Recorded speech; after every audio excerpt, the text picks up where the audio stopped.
Football teaches you how to deal with pressure.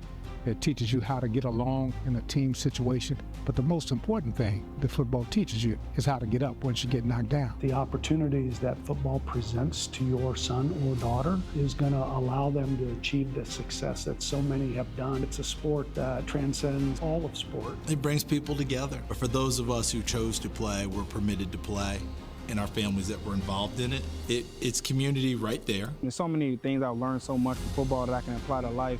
And I think that's so helpful. Constantly just, looking at goals, constantly just being determined and never wavering from that, despite any hardship, despite anything that might take you away from your goals. Having mental toughness, it has to be at a high. Football's given me a platform. Football's allowed me to compete at a high level. It's allowed me to show my passions and just, I think it gives you a great escape to go out there and compete and just to do what you love.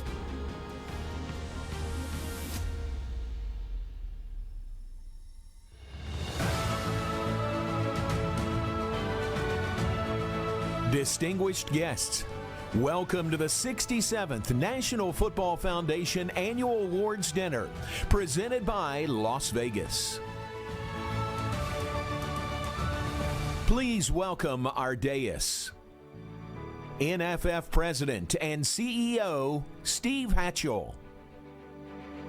NFF Vice Chairman, Jack Ford. NFF Vice Chairwoman, Kathleen Murphy. NFF Board Member and College Football Hall of Famer, Archie Griffin. Toner Award recipient, Rob Mullins.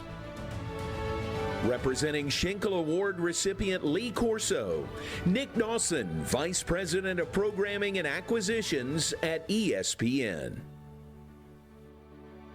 Distinguished American Award recipients, representing the Army-Navy game, Lieutenant General Stephen Gilland, Superintendent, United States Military Academy, and Lieutenant General Michael Borgschulte, Superintendent, United States Naval Academy. Again, please give a warm welcome to our dais dignitaries.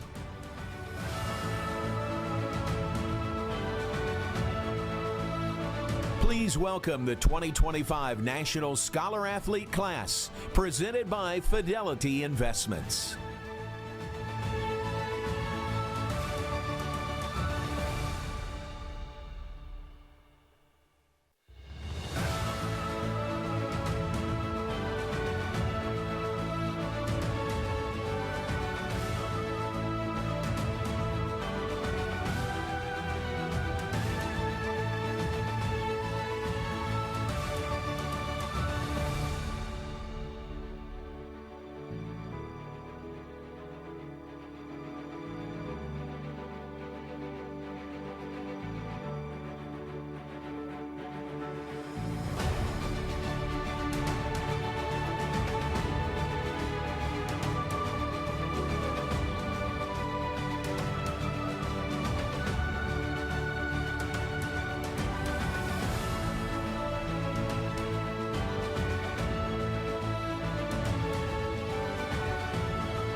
Again, please welcome the 2025 National Scholar Athlete Class, presented by Fidelity Investments.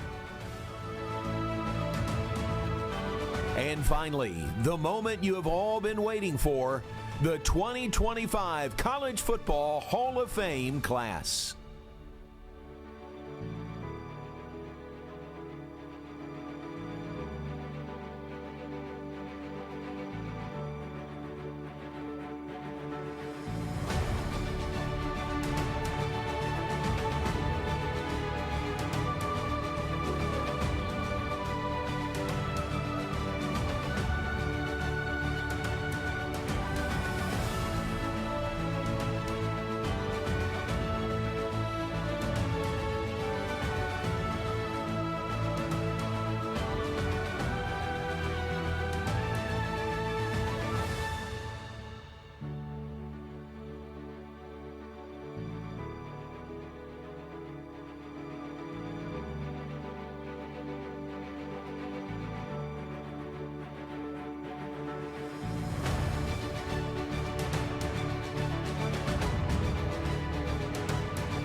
Again, please welcome the 2025 College Football Hall of Fame class.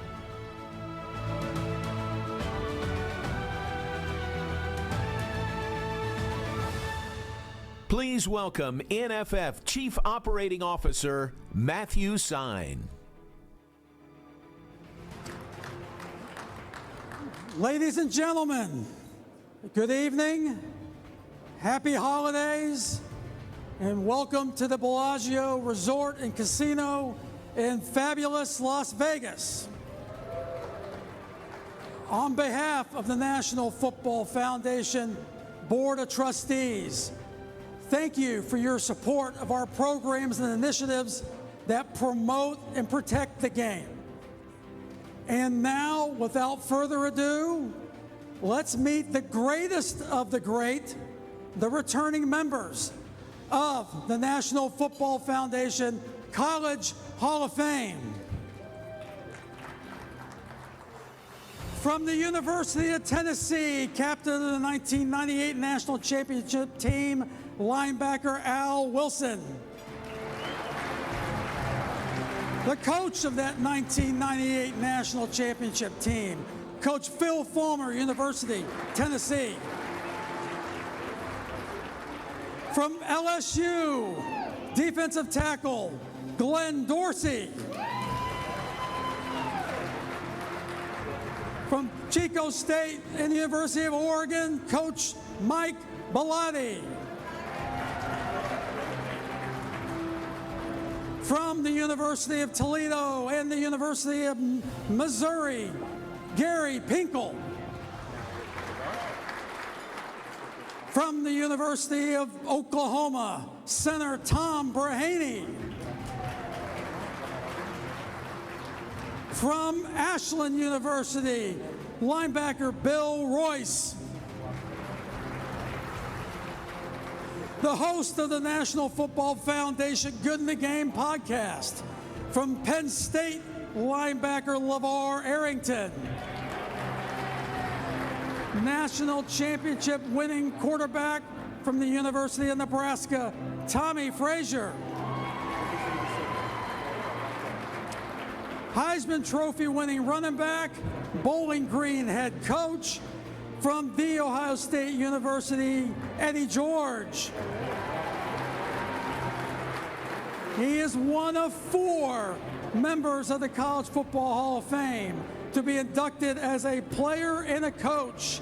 Heisman Trophy winning quarterback from Florida, national championship winning coach from Duke, Florida, and South Carolina, the head ball coach Steve Spurrier.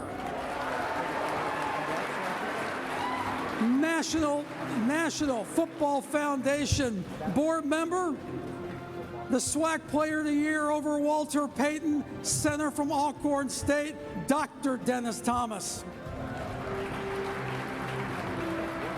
From the University of Miami, defensive tackle Russell Maryland. From Austin College and Northwest Missouri State, Coach Mel Churchman. National championship winning quarterback from the University of Texas, quarterback Vince Young. From Cornell, Heisman Trophy runner-up, running back Ed Marinero. Yep. From The Ohio State University, running back Keith Byers. Head coach from the University of Cincinnati and Michigan State University, Mark D'Antonio. Like smoke through a keyhole was his running style.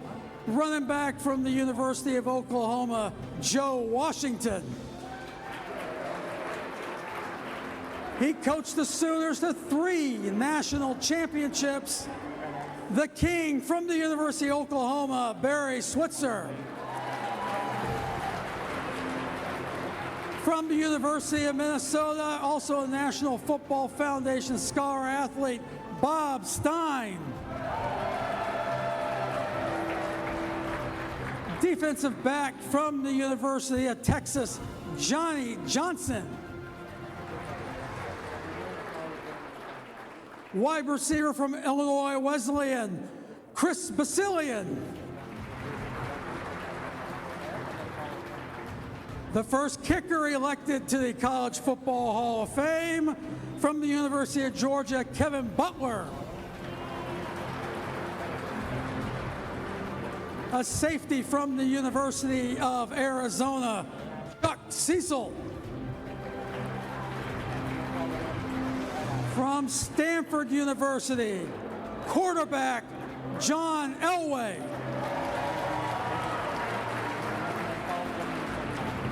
From the University of Arizona, Ricky Hunley. And on the dais, the only two-time recipient of the Heisman Trophy, NFF board member, Ohio State running back, Archie Griffin.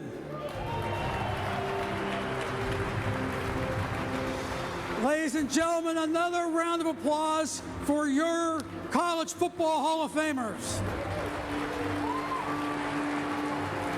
You can do a little bit better than that. One more time.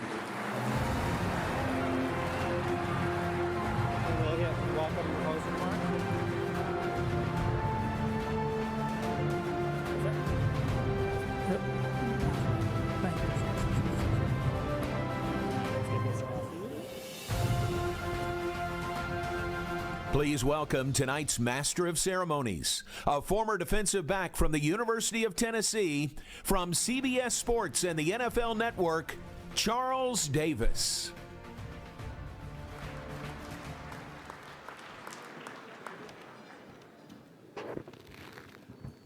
Thank you, everyone. How's everyone doing this evening? Not a bad way to start. Stars on parade before we even get into the meat of the program. Feels like we should just go ahead and go home now. We've seen everyone, right? But there's so much more to do. Welcome, everyone, to the 67th National Football Foundation Annual Awards Dinner presented by Las Vegas.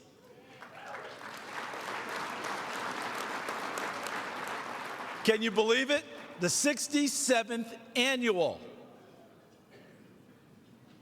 I paused there for a second because I'd been told that if I say the word 67 or 67, but I guess maybe I need to head to a college basketball game, wait for the home team to score its 67th point. Not sure if that makes me cool or leaves me where I always reside, at the uncool kids table at lunch. Now, I did think about coming to the podium without a shirt and with football pants that resemble shorts, but my good friends at Oklahoma State and Oklahoma said, no, that's ours. And I do thank them, as does everyone else in this room and everyone watching tonight, for stopping me.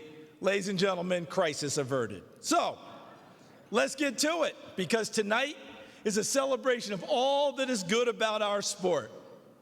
Think about who we are honoring. 4 coaches who won a combined 869 games. A Time magazine cover boy. And look at the linemen on the dais. They would never allow anyone to come into their house and push them around. We honor the Army-Navy game this Saturday at 3 p.m. Eastern on CBS. An American keepsake, critically important to our sport and relevant to every region and age group. Quite frankly, I look at the Academy superintendents seated behind me, and I get to sit next to them tonight. You see all the medals, and you do realize they can take all of us out with one finger. I feel pretty safe. I hope you feel the same. And to summarize all of this, you feel like Youngstown State picked the dress code for tonight, because all of us men look like penguins.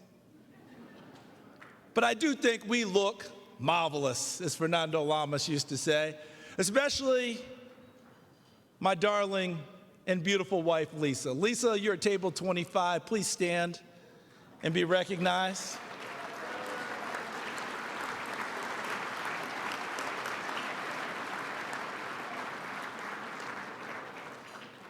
Thank you for attending again and making sure I didn't go shirtless. We're definitely reveling in the spotlight. We are secure. We are happy. We are thrilled to be here tonight. So, whether you prefer the Fremont or the Victory Cannon, the Monin or the River Bell, Paul Bunyan's axe or trophy, just ask yourself one question. And I know one thing, there's 8 tables from St. John's tonight. The Johnnies are here. So anyone wants to throw down tonight, the Johnnies put 8 tables out there. They got some Johnny bread back there. They're ready to go. So I ask the rest of you, are we ready to have some fun tonight? Are we ready to have some fun tonight? I know we are. Johnnies, look out. The challenge has been thrown down. I know you're ready to go. Ladies and gentlemen, it's now my pleasure to welcome singer and songwriter Sierra Black to perform our national anthem. Please rise.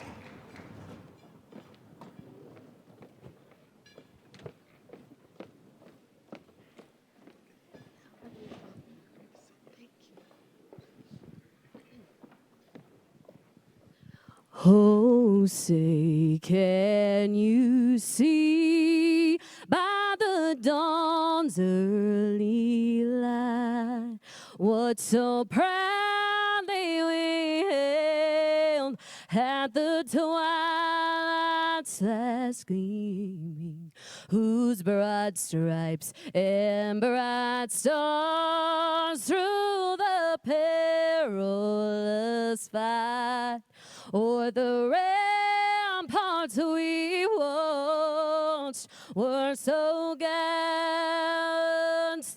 streaming, and the rocket's red glare, the bombs bursting in air, gave proof through the night that our flag was still there. Oh, say does that star-spangled banner yet wave o'er the land of the free and the home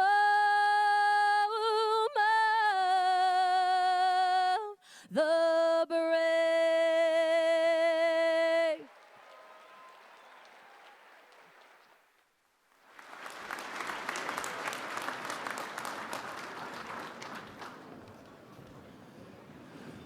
Wow. Thank you, Sierra. Obviously, that was outstanding. Thank you all for taking your seats. As we begin tonight's festivities, let us not forget the legends and leaders we have lost over the last year. May we always remember them and their contributions to this great sport.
It's always tough to reflect on those that we have lost, but the lessons we gain from all of them, the love, the appreciation, we could take this whole room and line up for every name that was up there, and people would line up and have so many great things to say about them. Mark Womack was a mentor of mine at the SEC when I was an intern there.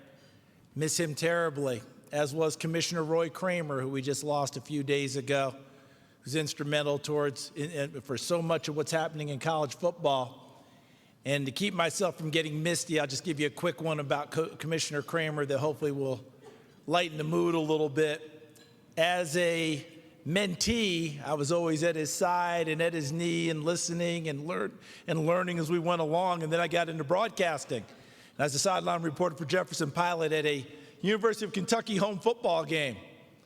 And that afternoon, they were going to dedicate their football field. Big Blue was getting ready to dedicate the football field to their athletic director. And they were getting ready to do that, Mr. C.M. Newton. And C.M. Newton, as you well know, is a great basketball coach.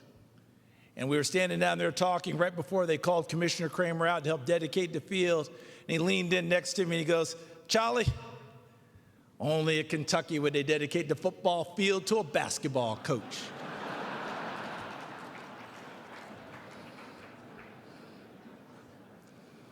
Miss you, Commissioner. Now it is my pleasure to welcome Mr. Tyrone Jones, pastor of the Church for the City in Yuma, Arizona, and an assistant football coach at Yuma Catholic High School, whose team went to the state semifinals this year after a 0-4 start. He will provide tonight's invocation. Coach?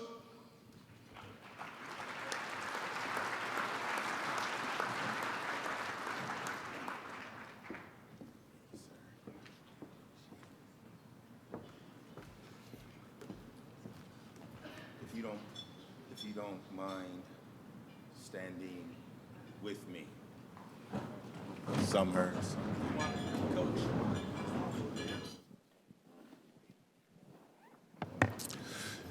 If you don't mind bowing your heads, we'll pray. Gracious and almighty God, we gather today with grateful hearts, celebrating excellence, dedication, and the remarkable achievements of these athletes and coaches who are being honored.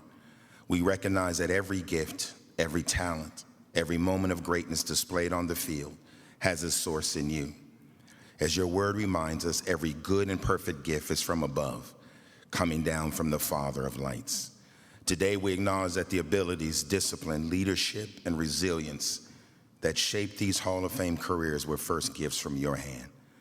We thank you, Lord, for the players whose strength and passion, perseverance inspire teammates and communities. We thank you for the coaches whose wisdom and strategy and belief in others help shape not only winning seasons, but winning lives. Their accomplishments remind us of the truth found in your scripture, that whatever we do, we work heartily as for the Lord. Their example of diligence and excellence brings honor not only to this sport, but to the spirit you place within them. So tonight, as we celebrate the induction into the College Football Hall of Fame, we honor the legacy that they built on fields across the nation, legacies of teamwork and courage and humility. We thank you for their families, their mentors, and the communities who supported them along the way. Lord, we ask your blessing upon this gathering. May it be filled with joy and gratitude and unity, and bless the honorees, past and present and future, and the institutions they represent. Let this event remind us of true greatness that flows from not only from achievement, but from character, dignity, and impact we have on others. And finally, Lord, we pray for every military man and woman across this globe from this great country that serve and protect us. Father, protect them. We offer this prayer in the name of my Lord and Savior, Jesus Christ. Amen. God bless you. Thank you.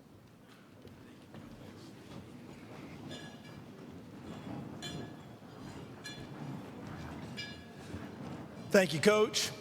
As a reminder, the auction and raffle benefiting the NFF's educational programs and initiatives is still open. Trips, jewelry, and memorabilia, they have it all. The Las Vegas Convention and Visitors Authority is charged with marketing Southern Nevada as the world's premier tourism and convention destination. Here to officially welcome us to Las Vegas is Steve Hill, the CEO and president of the LVCVA. Steve?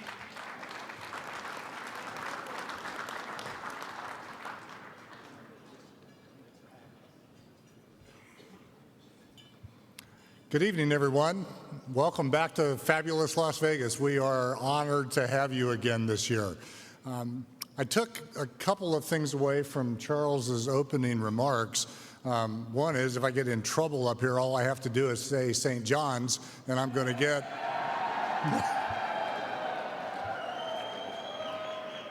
I'm going to get a pretty good round of applause. So.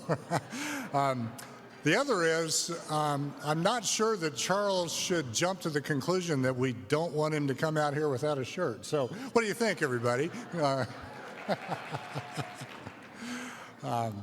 We are honored to have you back. We are very appreciative of our partnership with the Nevada Football Foundation, or the National Football Foundation. Steve, Matt, Courtney, everybody that makes this event happen, thank you. We very much appreciate you coming back, the trust that you've placed in us. I also want to say that, over the years, we've talked to you about the fact that we feel like Las Vegas is the pinnacle of sports, the place to come to have great events. But we can't be that without college football and without college football's biggest game. And I want to thank all of you. The College Football National Championship is coming here in 2027.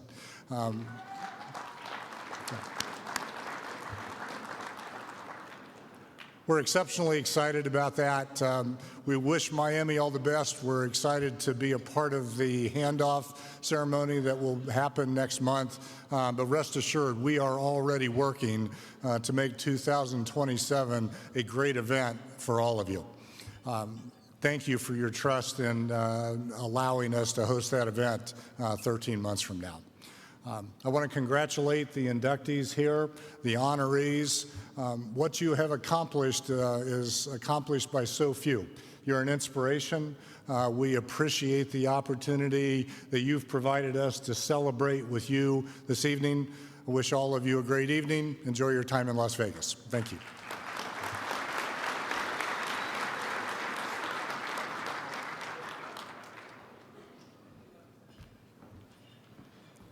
Thank you, Steve. Looking forward to sharing a suite with you in 2027, the national championship game. I only need 4. Thank you. Earlier this evening, I talked about mentors and how important they have been in my life. And there's some incredible men and women in the audience tonight who have allowed me to get to where I am tonight, boring the heck out of you right here in this ballroom. And I appreciate all of their help along the way. It's time now to recognize another person who's been a huge part of my life and so many others. The University of Colorado, the Big 8, the Metro, the Southwest Conference, the Big 12, the Orange Bowl, the PRCA. Steve Hatchell has done it all. Yes. But his legacy and his greatest achievement has been at the helm of the National Football Foundation and College Football Hall of Fame. Since 2005, his leadership and vision has driven, maintained, enhanced, and secured the NFF's present and its future. 20 years ago, Steve Hatchell took the helm of the National Football Foundation and began a new era for the game's future. He moved the NFF headquarters to Texas, where football is a way of life, and helped guide the College Football Hall of Fame to its new home in Atlanta, a vibrant destination celebrating the sport's greatest stories. He expanded the foundation's reach, bringing together a national board of leaders, from NFL owners and university presidents to business innovators, reflecting football's ability to unite every corner of the game. Under Steve's leadership, the NFF strengthens focus on education and opportunity. The William V. Campbell Trophy and National Scholar Athlete Program grew through new endowments. The Hampshire Honor Society now recognizes thousands of scholar athletes each year, and the Campbell Trophy Summit and high school showcases have opened doors for athletes nationwide. He also champions storytelling through initiatives like I Played and Future for Football, connecting generations through the lessons of character, teamwork, and perseverance. The Hatchell Cup and the NFF High School National Excellence Awards now bear his name, honoring high school programs that excel both in the classroom and on the field.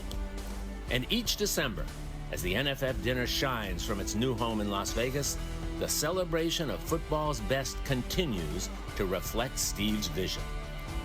20 years later, the foundation stands stronger than ever, a lasting testament to his leadership and his love for the game. Steve, I'm amazed that it's been 20 years. Congratulations on all that the Football Foundation has achieved under your leadership. It is truly remarkable how the game of football has prospered. Thank you for honoring the game, honoring the players and coaches, growing the game in all its forms, and in advancing football for the benefit of its many stakeholders and supporters. Steve, first I want to say congratulations on your 20 years of leadership at the National Football Foundation. I'm grateful for your service to not only the National Football Foundation, but also the legacy that you've left from flag football to the professional ranks. Thank you for all you've done for the game. I can't think of anybody who's had a greater impact on football. I can't thank you enough for always being there at every level of football, from youth football to college football, to high school football, to the pros. You always care about the game, and you care about the people who play it and coach it. Can't thank you enough for that. And more importantly, I can't thank you enough for your friendship. You're the best, Hatch. Happy anniversary and 20 more.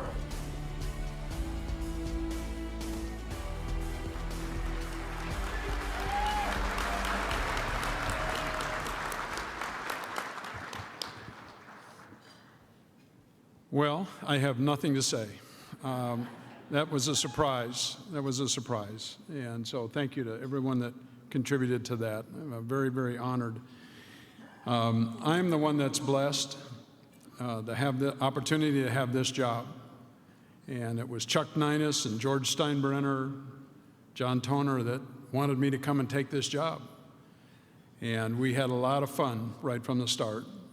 But the best thing was that I could identify people that are great people to work with.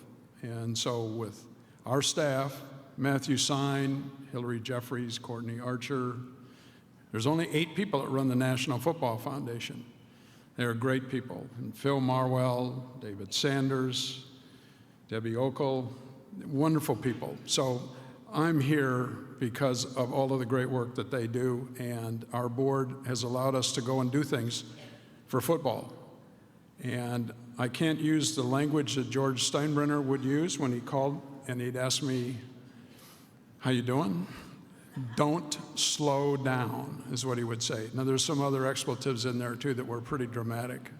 But he was a good friend, and we got to know each other through all of the Olympic work that we did. So I'm very honored to be here tonight. And whoever put that together, since it's a surprise, Jack Ford, the voice, I'm very honored to be with you here tonight.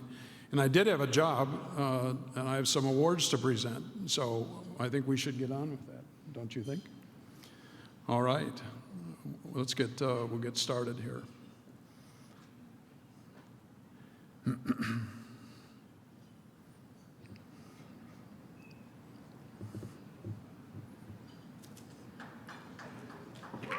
No. Mm-hmm.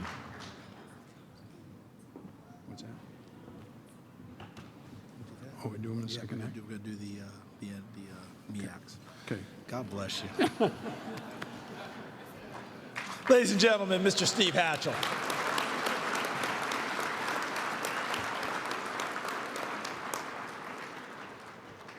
And very quickly, Steve, I am also very familiar with the dynamic leadership style of one Mr. George Steinbrenner, because one time I had to pick him up from the airport and take him to a meeting, and he thought I took a wrong turn, and at home that night, I kept trying to do things to myself that he had suggested, and I just didn't know how.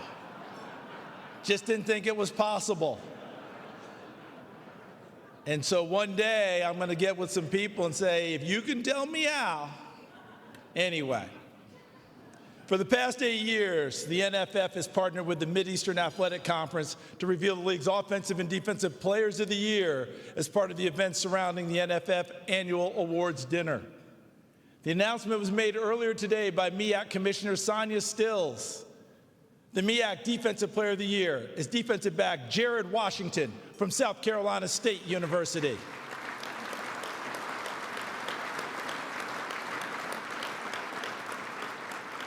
Jared is also a finalist for the Buck Buchanan Award presented to the top defensive player in the FCS, as well as the Aeneas Williams Award as the top HBCU defensive back. Washington led the Bulldogs to a MEAC title as they head to the Celebration Bowl this Saturday in Atlanta on ABC at noon Eastern, taking on Prairie View.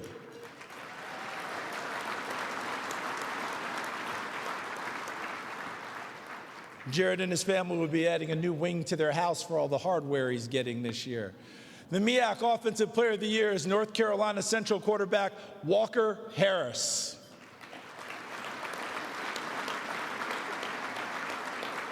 Harris leads the MEAC and ranks 3rd nationally in passing. He is also a finalist for the Walter Payton Award, presented to the top offensive player in the FCS. Ladies and gentlemen, another round of applause for the 2025 MEAC Players of the Year.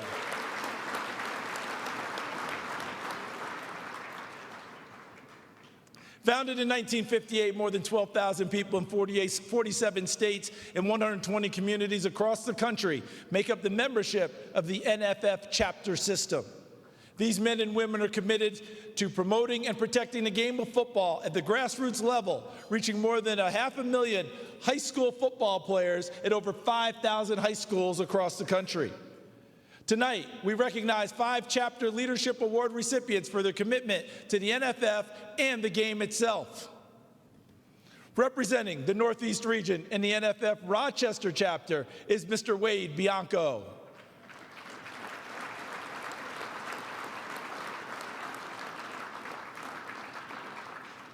From the Midwest region and the Bill Snyder Sunflower, Kansas chapter is Jeff Bolig. Representing the South region from the Brian Piccolo Fort Lauderdale chapter, Sean Serra.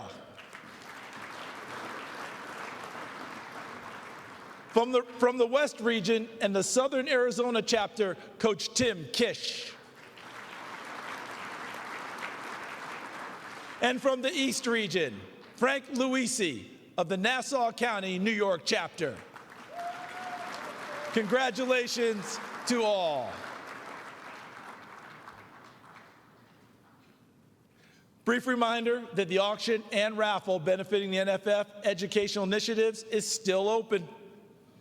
Earlier this year, the East-West Shrine Bowl and Shriners Children's announced a partnership with the National Football Foundation that highlights a shared commitment to the community impact and advancing the game of football while supporting life-changing pediatric care for children worldwide. The East-West Shrine Bowl, the nation's oldest college all-star football game, a century-old gridiron tradition setting the path to the NFL draft. Beyond the game's pageantry and iconic history lies a far more meaningful purpose, a charitable mission that has changed lives for generations. For more than 100 years, the East-West Shrine Bowl has stood side by side with Shriners Children's, a global healthcare system that has provided life-changing care to more than 2 million children, regardless of the family's ability to pay. Decade after decade, football royalty has taken the field in support of this cause. 203 members of the National Football Foundation College Hall of Fame have adorned its jerseys, and countless more have coached from its sidelines. Together, football and compassion have forged a tradition that has stood the test of time. A mission united. The East-West Shrine Bowl, benefiting Shriners Children's.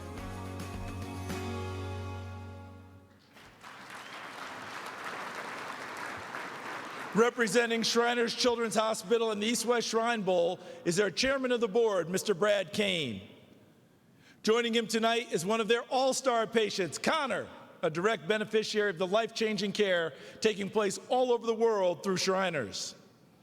Connor, gotta tell you, no one looks better in their tux tonight than you do.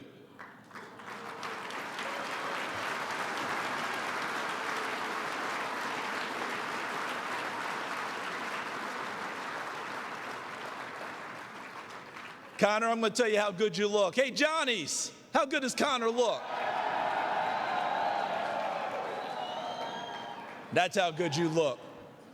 First presented in 2007, the NFF Legacy Awards honor individuals and organizations who have made extraordinary contributions to the NFF and/or embody its mission. Tonight, we recognize 4 individuals who worked tirelessly to help the game and its constituents. Norma Dean, a 40-year Delta Airlines veteran, has been the key liaison for Delta as the official airline of the NFF. Yes. Norma has managed $2 billion in revenue across multiple segments. That's right, I said $2 billion, and was honored by the Global Business Travel Association as the best mentor or coach, recognizing her impact and dedication to elevating others in the industry. Yes. Norma, I'm almost at 4 million miles on Delta. What's it going to take to keep us in a good relationship? All right, we'll work on that later. Steve Richardson, affectionately known as Tiger, has served as Executive Director of the Football Writers Association of America since 1996. He's been praised for his advocacy of better working conditions, supportive scholarships, and increased financial aid for aspiring sports journalists. Under his leadership, the FWAA is one of the most respected selectors of college football awards.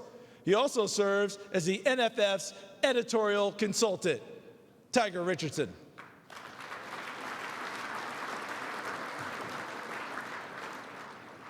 Langston Rogers retired in 2010, but his impact at Ole Miss continues. After 17 years at Delta State and 29 years leading Ole Miss athletic communications, he became the youngest COSIDA president in 1980 and served 11 years on its board. Today, he remains active on COSIDA and NFF committees, providing leadership for the Ole Miss chapter. Langston Rogers.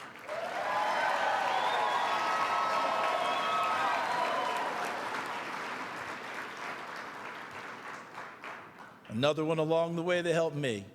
C. Paul Rogers has been a professor at SMU Dedman School of Law since 1980 and served as dean from 1988 to 1997. He's been SMU's faculty athletic representative since 1987 and helped launch the NFF Faculty Salutes Program in 2011, honoring nearly 200 FARS. Rogers also served as president of the Southwest Conference on the Cotton Bowl board and was a founder of the Doak Walker Award. C. Paul Rogers.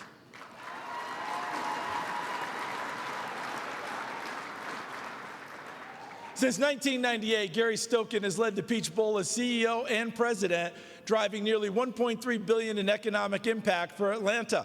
Under his leadership, the Peach Bowl became a New Year's Six game, secured major partnerships, and played a pivotal role in relocating the College Football Hall of Fame to Atlanta, signing a 30-year agreement with the NFF to build and operate the Chick-fil-A College Football Hall of Fame. Gary Stokan. And ladies and gentlemen, a final round of applause for the NFF Legacy Award recipients.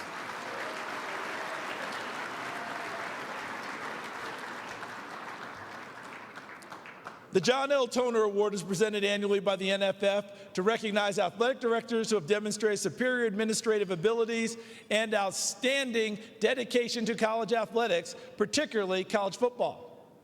This year, we honor Rob Mullins of the University of Oregon.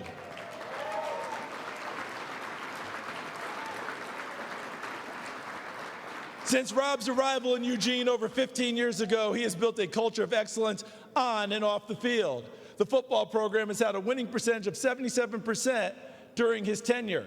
From Chip Kelly to Dan Lanning, the Ducks have won 6 conference titles, appeared in 7 New Year's Six bowls, secured 3 CFP bids, and played for the national championship twice.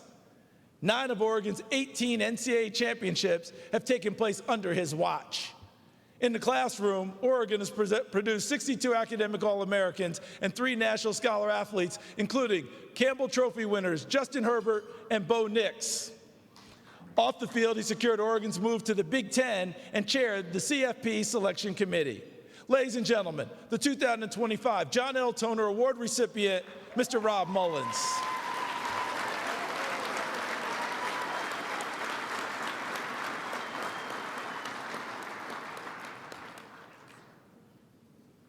And Rob, I know you're hoping that those numbers go up by a little bit as the CFP proceeds on. Okay, just checking. All right, the NFF National Scholar Athlete Awards, presented by Fidelity Investments, have been the most prestigious and sought-after student-athlete honors in college athletics for more than 6 decades. Tonight's honorees have earned a postgraduate scholarship endowed by generous donors who believe in the game's unique ability to transform lives.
Pretty nice, huh? This year, yes. This year, the Foundation's Awards Committee had the difficult task of selecting the top 16 from among 180 semifinalists. Please welcome National Football Foundation Vice Chairwoman Kathleen Murphy.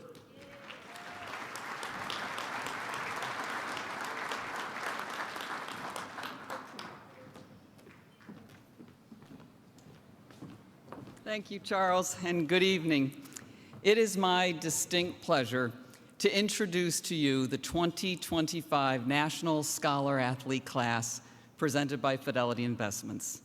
This is an incredibly impressive group of young men who represent the best of college football on the field, in the classroom, and in their communities. This class has an average GPA of 3.82, that is the highest class average in NFF Scholar Athlete history.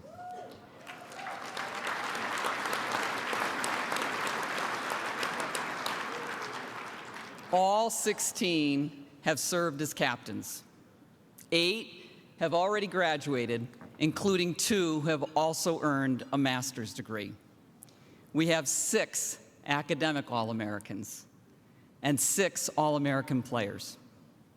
All 16 have been all-conference performers, including 4 conference players of the year. There are 11 that are playing in the postseason this year.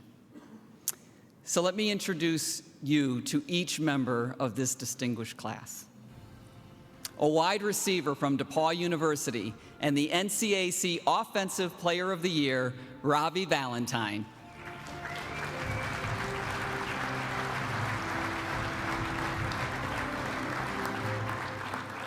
From the University of Washington, an honorable mention All Big Ten selection, running back Jonah Coleman.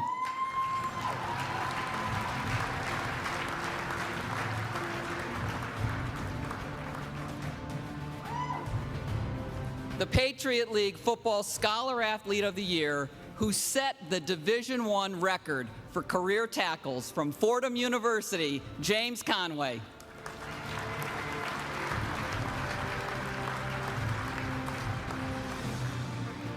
From the University of Kansas, a finalist for the Pop Warner College Football Award and the only 4-time team captain in Jayhawks history, quarterback Jalen Daniels.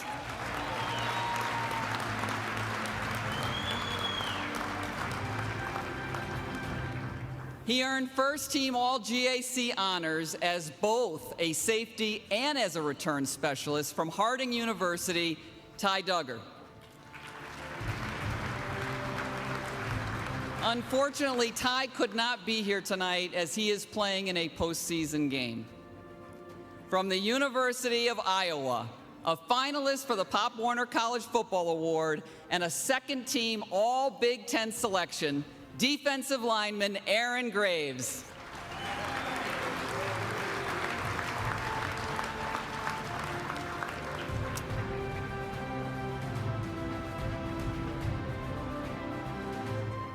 The quarterback from the United States Naval Academy, who earned third-team All-American Conference honors, Blake Horvath.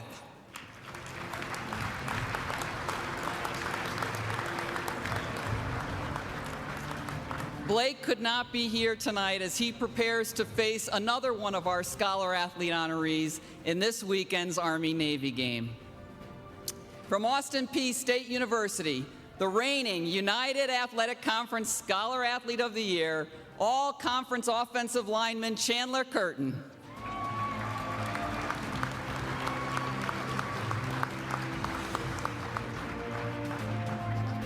An all-conference linebacker from the University of Texas, Trey Moore.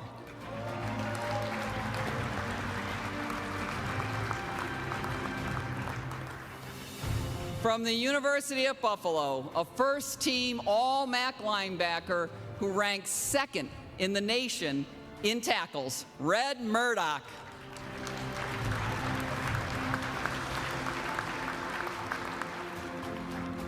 A second-team All-MAC quarterback from Ohio University, Parker Navarro.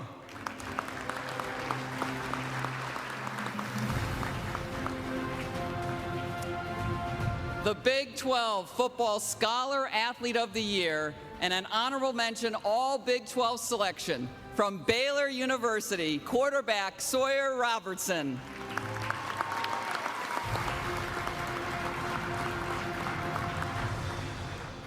From Vanderbilt University, a finalist for the Mackey Award as the nation's best tight end, Eli Stowers.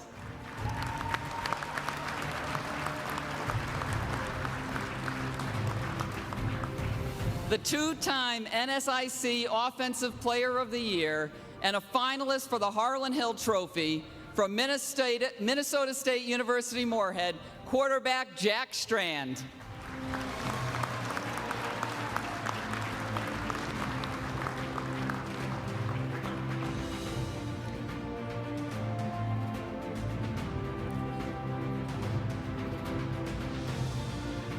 A linebacker from the United States Military Academy, earning second-team All-American Conference honors, Andon Thomas.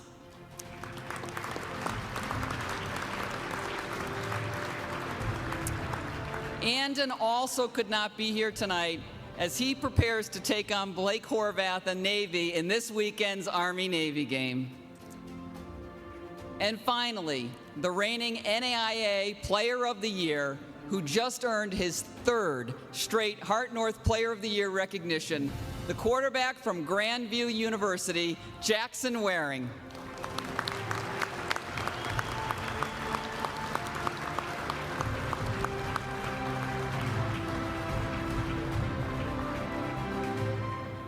Ladies and gentlemen, your NFF National Scholar Athlete Class of 2025.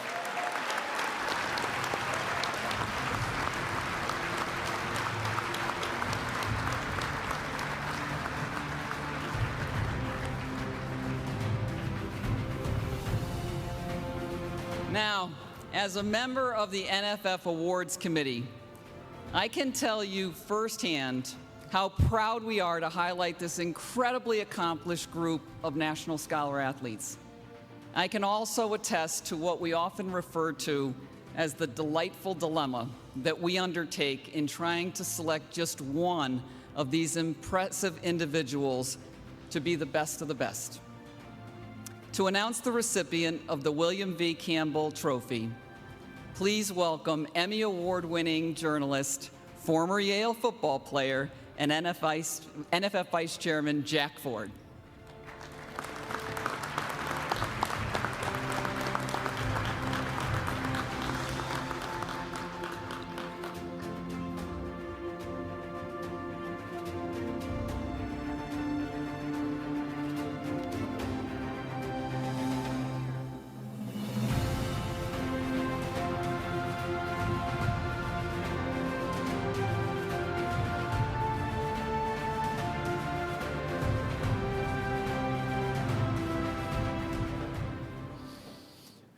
Kathy, thank you very much.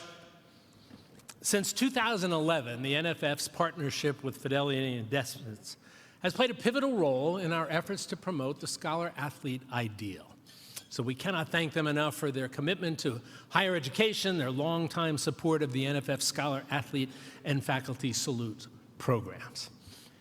Each year now, one National Scholar Athlete is selected to receive the coveted William V. Campbell Trophy, which recognizes college football's top scholar athlete. Trophy is named in honor of the late Bill Campbell, the former player, captain, and head coach of Columbia University, who went on to become one of the nation's most influential business leaders, often referred to as the coach of Silicon Valley. His legacy of excellence lives on through this award in his name.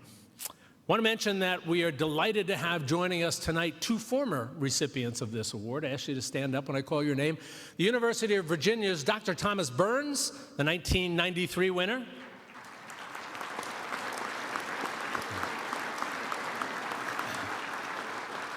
And the inaugural recipient of the Campbell Trophy back in 1990 from the United States Air Force Academy and NFF board member, Dr. Chris Howard.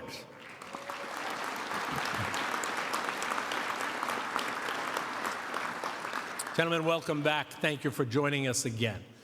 Now, the recipient of the Campbell Trophy will see his postgraduate scholarship increase to $25,000. He's also going to be recognized multiple times, including Friday night on ESPN's College Football Awards show this Monday, at a ceremony at the New York Athletic Club, at halftime of CBS's coverage of the Sun Bowl, and at the CFP National Championship. The inscription on the Campbell Trophy reads, "Presented by the National Football Foundation to the nation's premier scholar athlete for upholding the highest standards of scholarship, leadership, and athletic achievement, and for serving as the living embodiment of our mission to build leaders through football. On behalf then of the National Football Foundation, I am proud to announce that this year's recipient is from Vanderbilt University, tight end Eli Stowers.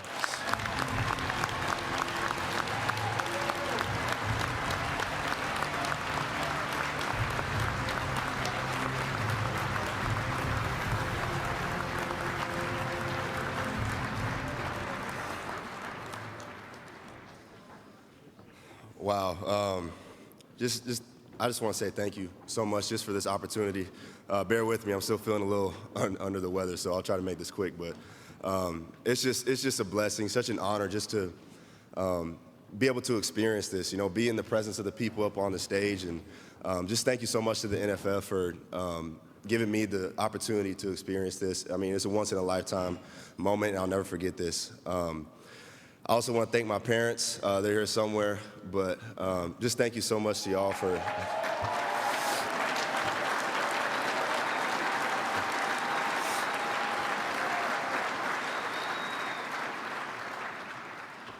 thank y'all so much just for raising me and my sister, also my half-brother Trey. Thank you to my dad for raising me around the game that I would grow to love. My dad was a player and a coach at one point, and I have grown up, I've known nothing but football. Ever since I was born, I was around the game. And so thank you so much for that, Dad, and thank you, Mom, for continuing to support me, and both of y'all continuing to teach me to work hard and have pride in everything I do. And most importantly, thank you for raising me to love Christ and pursue Him.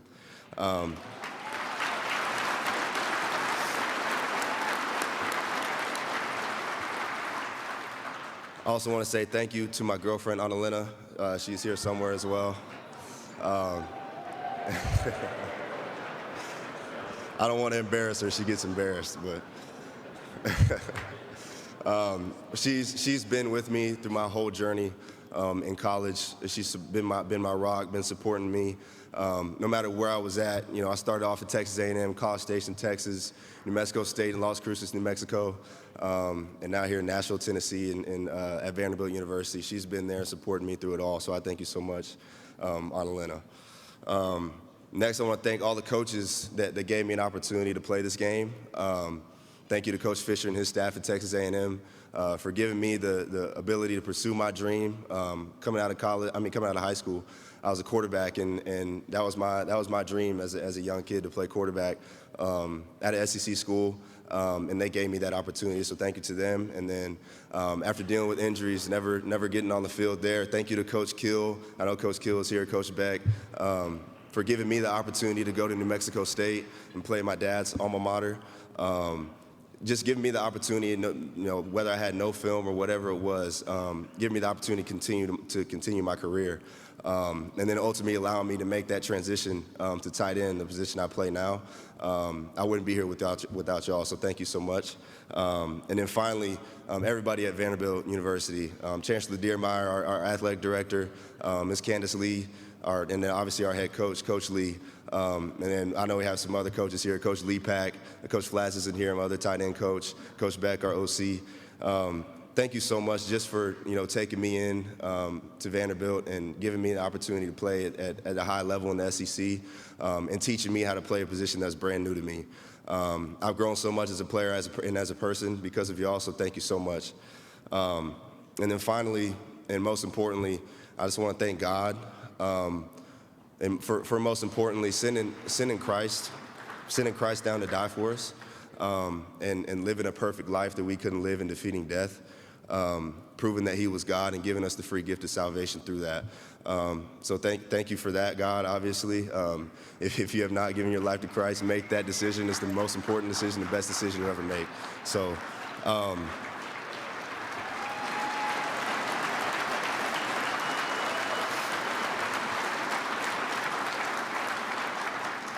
And then lastly, I just want to thank God just for being so present in my college career.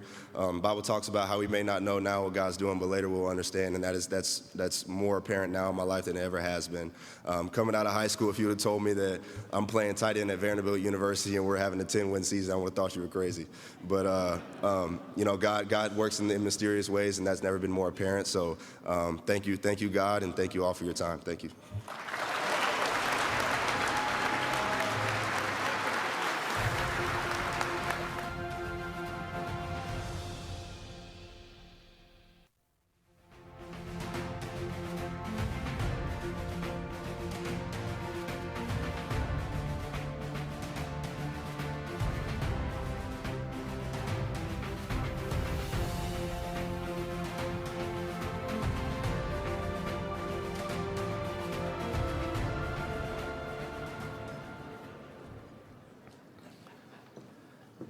We say this often, but it's worth repeating.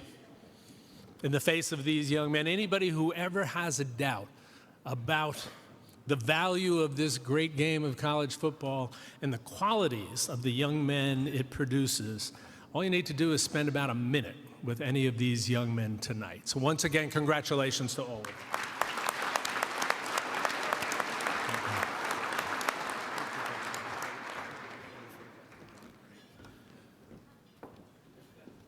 Well, if anyone doubted why he won the award, thanked his girlfriend.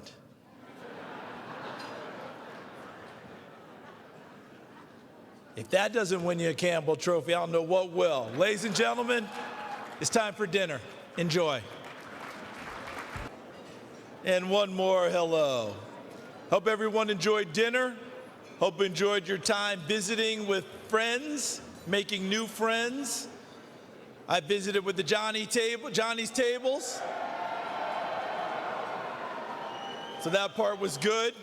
Before we begin, as you have all figured out by now, I was not a Campbell Trophy finalist and made a mistake up here, and we omitted a Campbell Trophy winner who is with us this evening, who's also going into the Hall of Fame tonight from Cal, Mr. Alex Mack.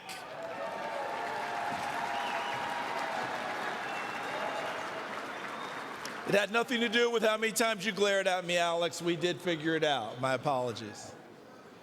Welcome back for all of you joining us on ESPN Plus. We're glad to have you with us.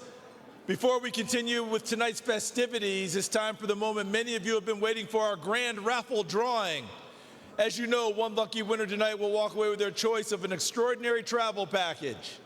Every ticket purchase helps support the NFF's charitable and educational initiatives, and that makes everyone here a winner in our book. Now, without further ado, let's find out who will be embarking on the adventure of a lifetime. Drum roll, please. And the winner is Brian Cupers. Congratulations. All right, way to go, Brian. Brian, we will be in contact with you. There you go. Now that's why we all showed up tonight. Everybody's gonna challenge. All right, we will be in contact with you to schedule and redeem your prize.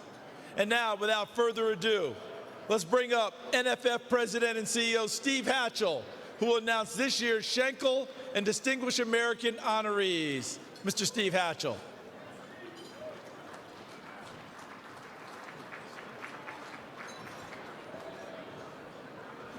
Good evening, everybody. Thank you, Charles. Before we get to our Hall of Famers, we've got some other people we want to salute, and we'll do it in a very nice way. Presented annually, the Chris Schenkel Award recognizes a broadcaster with direct ties to a specific university who has had a long and distinguished career broadcasting college football. But this year, it seems only fitting to recognize someone in a class all of his own, the legendary Lee Corso. After playing at Florida State and entering coaching for more than a quarter century, Lee Corso became one of our sport's most colorful and beloved broadcasters. His passion, insight, and infectious personality have made Saturday mornings a must-watch for nearly 4 decades. Simply put, Lee Corso is an American icon.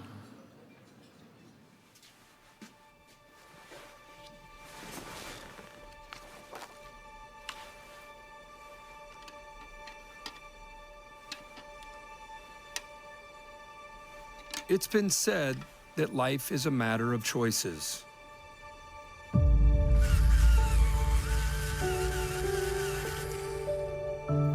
Some are small. Colorado in a big upset. I'm going with sweet home Alabama. While others define who you are. Like choosing to follow your passion. You come out and run it. You can't step right in here. Or a job you love. I'm football coach Lee Corso. Choosing to surround yourself with the right people and choosing to treat those people right. Ultimately, the way you look at the world is itself a choice. Not so fast, my friend. Opting for spectacular over mundane. Look at old city running away. But that dog is ugly. The Lord of the Dance. Instead of why, choose why not. Go big before going home.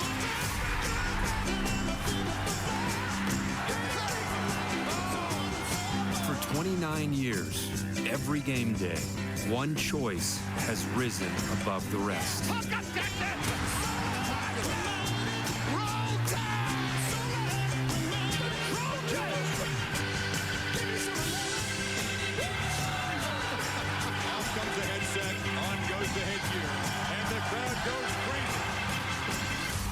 This pick has become iconic, not because of the matchup, because of the man. And for one final time, the choice is his.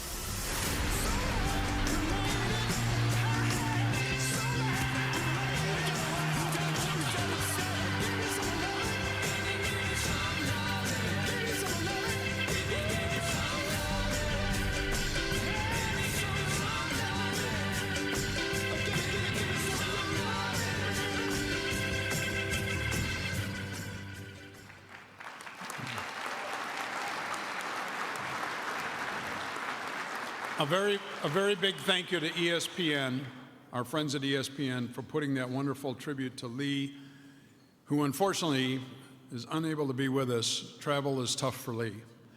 He forgot that he called this morning very early, and he's in Gainesville, and I'm in Las Vegas, and he wanted to tell me he was sorry he couldn't come. What time is it there, Lee? It's early. It's about 5 o'clock. Accepting on his behalf is ESPN Vice President of Programming and Acquisitions, great friend of the Football Foundation, Nick Dawson. Nick, thank you.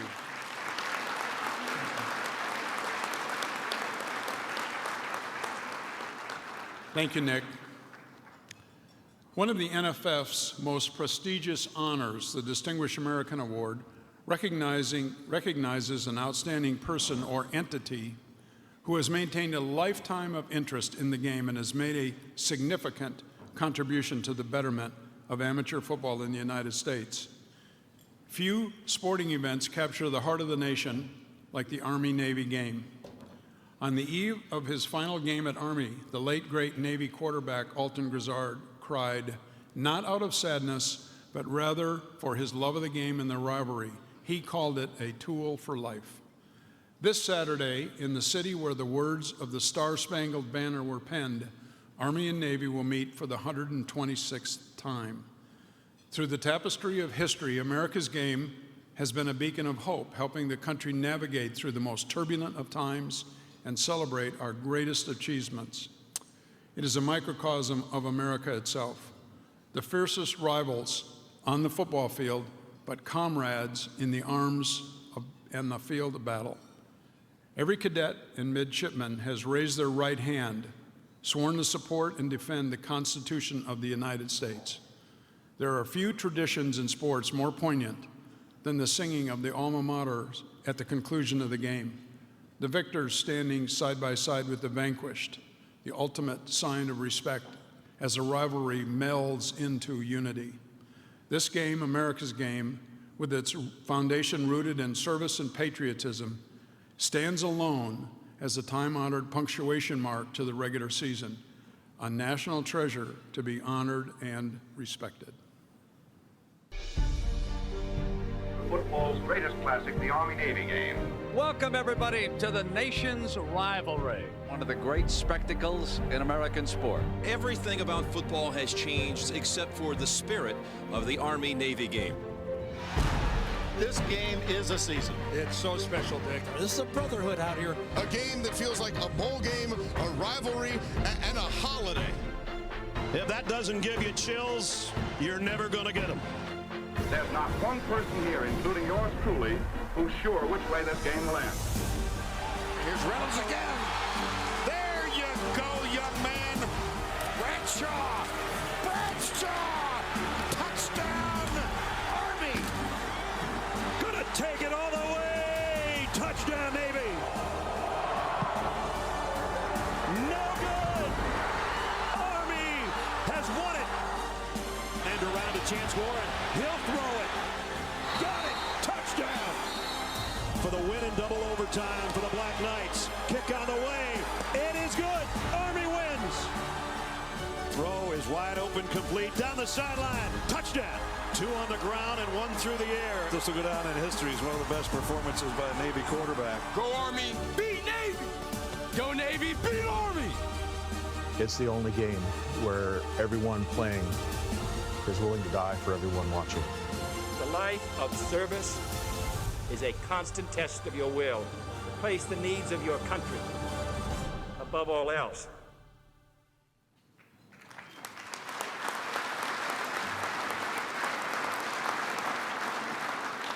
A very warm thank you to our good friends at CBS Sports for creating and producing such a wonderful tribute. Now, accepting the Distinguished American Award medals, please welcome the 61st Superintendent of the United States Military Academy, Lieutenant General Steve Gilland. Steve.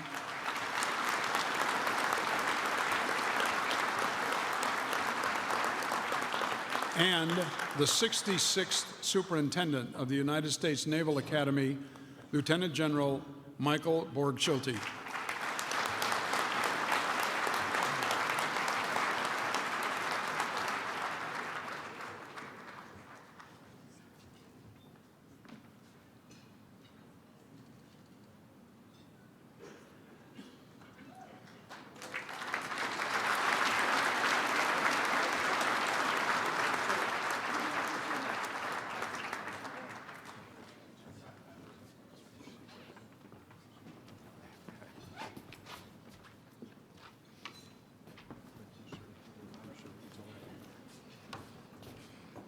Wow. I got to sit next to both of them. And both of them told me, you're not Army, you're not Navy material, son. As a reminder, you can watch the 126th playing of the Army-Navy game this Saturday on CBS starting at 3 o'clock Eastern. They're getting along great now. I'd like to be there around 3:01 on Saturday, huh? The players and coaches being inducted tonight are part of the most exclusive club in all of sports. Now, we might be in Vegas, but admittance has nothing to do with luck. You've got to earn it, and that's something that less than 1% of all-time players and coaches have been able to do. Like the words from a famous movie, it's supposed to be hard. If it wasn't hard, everyone would do it. The hard is what makes it great. So you would ask all of them, was it hard? The answer is yes, absolutely. You'd ask all of them, was it worth it? I don't think there's any question about it.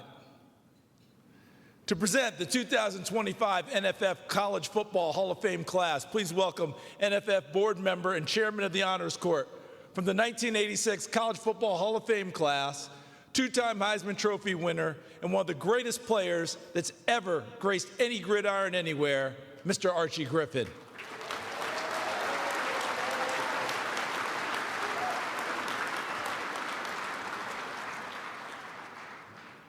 Thank you.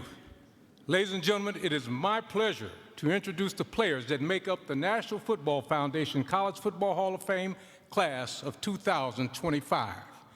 They include 4 unanimous and 7 consensus first-team All-Americans, 8 multi-year first-team All-Americans, 8 winners of college football major awards, and 7 Conference Players of the Year, 5 national champions and 11 members of conference championship teams, and 5 National Football Foundation National Scholar Athletes. Let's meet them. This Doak Walker Award winner set the NCAA record for career touchdowns from the University of Wisconsin, Montee Ball.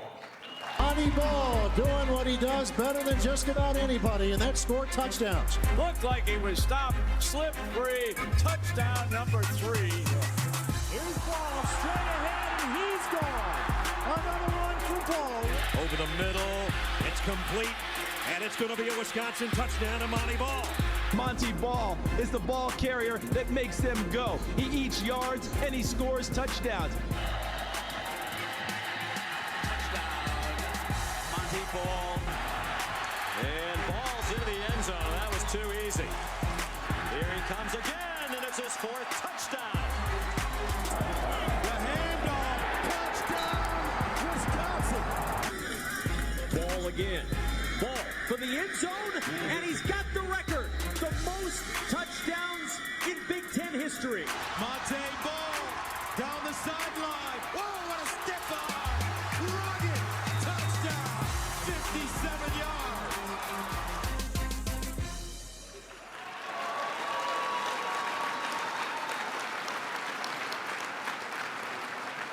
Montee Ball. The SEC Lineman of the Year and National Football Foundation National Scholar Athlete from Auburn University, linebacker Gregg Carr. All-America linebacker Gregg Carr has certainly made the most of his 4 years at Auburn. He was one of the NCAA's top 5 student athletes for 1984. For 3 years, he set the tone for the defensive unit. The key to a lot of the success the defense has had this year has been playing aggressive football and playing with a lot of intensity. But there's only so much the coaches can do for you in getting you prepared for the game, and the rest of it has got to come from the individual. Draw up the middle, and he is brought down. Gregg Carr, who led the team in tackles this year, makes the stop. If you wanted to just pick a perfect linebacker for intelligence, ability, this young man is a great football player. Ball is intercepted, caught by an Auburn man at the Michigan 40, goes down at the 39. It's Gregg Carr. Boy, when you've got a defense like that, you have got an ace in the hole.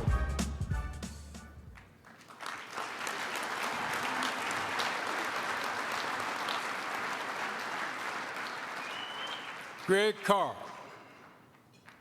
From St. John's University, he won the Gallardi Trophy while leading the Johnnies to a national title. Wide receiver, Blake Elliott. Elliott had just an unbelievable season this year. 1,268 yards, 13 touchdowns, 4 touchdowns rushing to win the Gallardi Trophy as the MVP in Division III football. Keating, 3-step drop, goes over the middle. Elliott to catch at the 5, sandwich, touchdown, Johnny. One to the right. Keating, bubble screen pass out to Elliott. Got it to 35-40. 45 midfield, he's got the sideline. 45-40, and no one is going to touch Blake Elliott. And Elliott will retreat to his 13-yard line to the 15, running to the left side of the field. 20, makes the man miss, gets a nice block. 25, turns it up the sideline. 30, 35-40. Elliott, 45, reaching midfield, got a couple men to beat, gets a nice block. 45-40, 35-30. Blake Elliott will return this one 88 yards. There he spins off another tackle. Blake Elliott in the open. Elliott going towards the end zone, and the senior has scored for the Johnnies. What a game.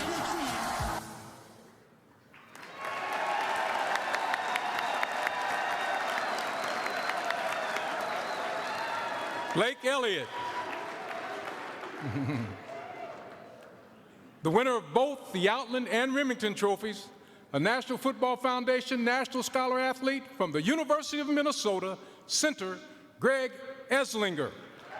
Eslinger, he is an outstanding young football player, sophomore, out of Bismarck, North Dakota, voted by both the media and the coaches as the top center in the Big Ten. How about Gregg Eslinger, the center? I mean, he's doing a tremendous job tonight. They get a double team right at the point of attack, and then they seal off the linebacker inside. There's a huge hole. Eslinger is a guy who had to send around tapes when he was in high school because no Division I team wanted him. He's sending tapes to Jewel to try and get a look. And they end up starting as a freshman last year.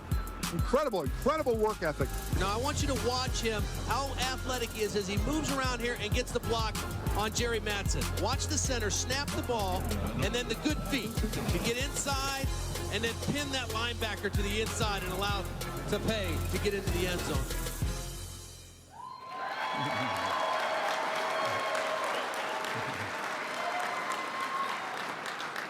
Gregg Eslinger. He led the Fighting Irish to a share of the 1966 national title from the University of Notre Dame, quarterback Terry Hanratty. The Irish are set to unveil their own quarterback, an 18-year-old sophomore from Butler, Pennsylvania, Terry Hanratty. Hanratty throws the ball for the first time as a member of the Irish varsity. On the other end is another sophomore named Jim Seymour, completing a 42-yard play. Notre Dame tries again. Hanratty's jump pass finds Nick Eddy open behind two blockers. The Notre Dame offense takes over. And that's the signal for 18-year-old Terry Hanratty to combine with 19-year-old Jim Seymour. The Baby Bombers connect for a 33-yard touchdown. He became the youngest male to appear on the cover of Time magazine midway through his rookie year. Sports Illustrated called him a new legend at Notre Dame. Hanratty hanging on to the ball, rolls around the right side for the touchdown. Terry Hanratty has the Irish moving again. He lets go of the long aerial, and Jim Seymour makes a great tack 41 yards away.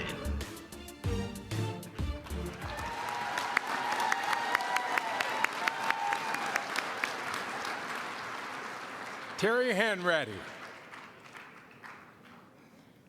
From Texas Tech University, he captured the Johnny Unitas Golden Arm Award and was a National Football Foundation National Scholar Athlete, quarterback Graham Harrell. And this high-powered Texas Tech offense, they are led by Graham Harrell. All day, throws deep into the end zone. Morris catches. Oklahoma brings some delayed pressure, and he throws complete. First down to Morris. Touchdown! And we've been talking about how prolific this offense is.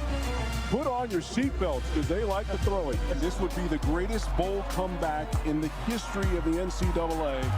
Touchdown! Oh, my God. The Red Raiders have done it! Quarterback Graham Harrell is within 3 yards of becoming the record holder in total passing yards for a career. Pass over the middle, got it complete, and there it is. Graham Harrell, the new all-time passing yardage leader. Second down now. Deep strike. Got the big man. Country. Pulls free. And touchdown. Red Raiders. Texas Tech upsets the #1 team in the country.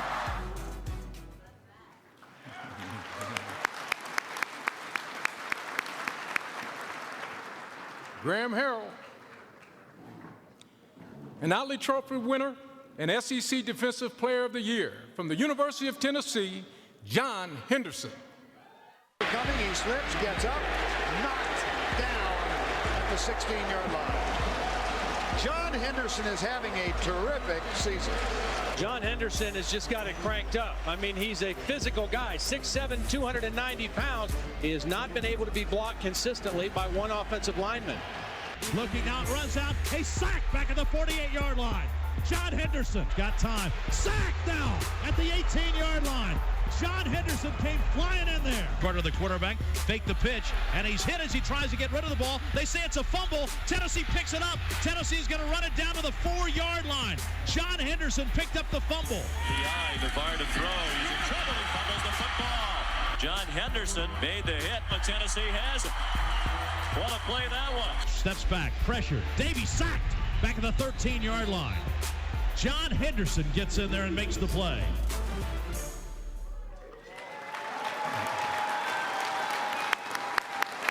John Henderson. From the University of Texas, this Thorpe Award winner was the defensive MVP of the national championship game at the 2006 Rose Bowl. It's defensive back, Michael Huff. Holds up better for feet. Intercepted. Taking it down the sideline. Easy score. Touchdown, Michael Huff. Play action. White wants to loft one out there and in and out of the hands and intercepted. Picked off. Texas gets the stop. Michael Huff coming the other way.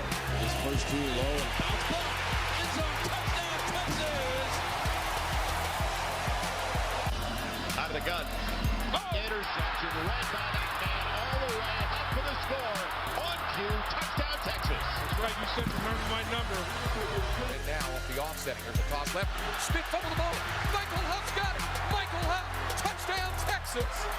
Michael Huff snatched it right out of midair. 43-yard line. Again out of the shotgun. Big blitz and down to the 32 and a fumble. First down, Aggies. Intercepted. Michael Huff. See you later. Mike Huff, who came up with huge tackle after huge tackle and game-saving plays. Your defense was what was talked about.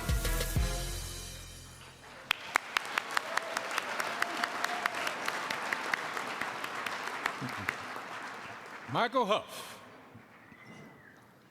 arguably the greatest tight end in Division II history, a two-time first-team All-American from the University of North Dakota, Jim Kleinsasser. Air, and he's got pressure, but he gets rid of it. Kleinsasser. Wide open, Blanchard to pass. He's going to the tight end, Jim Kleinsasser, who's wide open. Kleinsasser will score. Greenwald will throw it. Kleinsasser is wide open. Somebody broke the coverage. We've got a foot race, and look at the speed of Jim Kleinsasser. Amazing. 78-yard touchdown play. How can 282 pounds move that fast? And even if anyone catches him, I don't know if they can bring him down one-on-one. And you wonder why NFL scouts want to get a shot at this guy.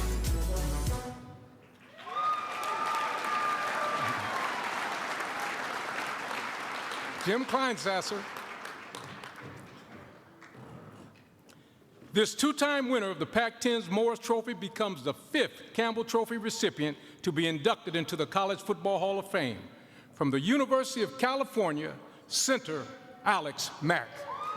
Alex Mack from Santa Barbara, and one of the best centers in the country, and a guy who leads the way in the run game for Cal. I think coaches like to talk about leadership and who their leaders are. I think Mack is one of the best leaders, not only on this Cal team, but for any team across the country.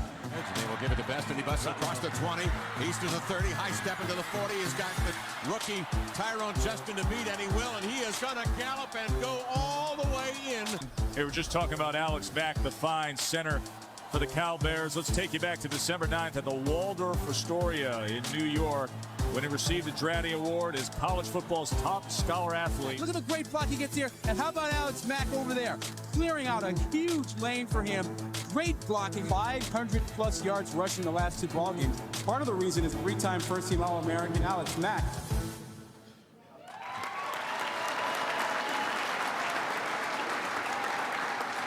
Alex Mack. He was the SEC's most valuable lineman, earning consensus All-America honors from the University of Mississippi offensive lineman Terrence Metcalf. The left tackle, Terrence Metcalf, 6'3", 300-pound junior, recently named to the All-SEC team. I think he's a superstar in the making. This kid's a great football player, number 79. There's big Terrence Metcalf, the All-American. You know, I really like Terrence Metcalf, number 79. Big man out there. Little turnout now. Come inside, get the linebacker, push him down inside. He's got great agility. He's got those big feet, but they move quick. He's only given up 1 sack in 2.5 seasons. Terrence was a premium offensive lineman, and he was the epitome of giving everything he got to the team. He did it in practice. He did it in ball games. He is an exceptional person as well as being just an amazing football player. And this young man, this is a football player, number 79. Hasn't allowed a sack since 1999. Great work ethics, great skills, balance, everything that you want.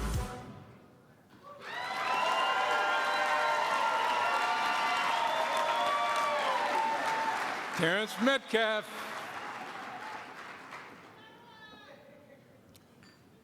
The first player in University of Oregon history to be named Pac-10 Defensive Player of the Year, defensive tackle, Haloti Ngata. Haloti Ngata. Let's talk about him. 345 and 6'5". Now that is a load to try and block. And he bench presses 455 pounds. And he just bench presses one of the offensive linemen for Oregon State right into the backfield. Watch the push from the middle. Just a great pressure by Ngata. He is so big and strong. 345. Haloti Ngata with the stop, and Haloti just fighting through guys. He's so tired after the game because he was just held the whole game. Kept his eyes on the quarterback. Check out big number 96 with the left hand. Right in the middle there, big Haloti Ngata with the pressure there. I think he scared him right there, that left hand, and then Leinart loses his footing. Haloti Ngata, number 96 right there, just overpowering. And how about that? That's 330 pounds getting up in the air to block that extra point.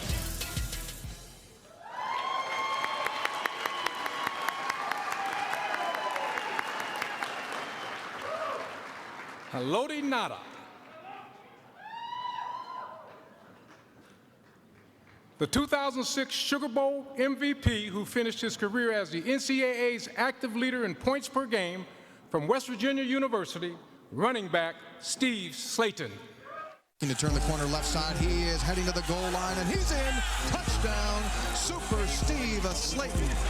Slaton makes a man miss, heads down the sidelines, shows the speed, and scores! Nice hole. Slaton, sideline. Maybe one man. Not going to get him. White throw, there's a man wide open. It's Slaton. He doesn't lose foot races.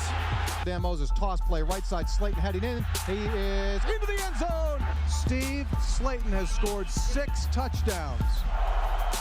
It's a draw play to Slaton. Big opening off the left side. He's in the open field. He's got great speed. Slaton inside the 20. He's gone. Touchdown, West Virginia. As the Mountaineers of West Virginia will be the 2006 Sugar Bowl champions.